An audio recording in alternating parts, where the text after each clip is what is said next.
Natawa ako dito sa comment, oh. Shortcut natin, "Pre, sisiw lang trabaho mo. Kahit pahinanti ko kayang driving truck mo. Matic pa, sisiw."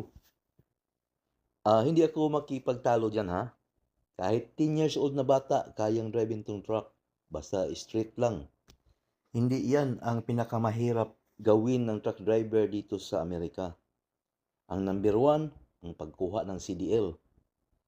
'Pag mag-take ka ng test ng CDL, para kang kumuha ng board exam. Kung graduate ka sa college, walang problema 'yan. Pangalawa, kailangan magaling ka sa direksyon. Ang biyahe mo hindi lang E and B. You go all over America.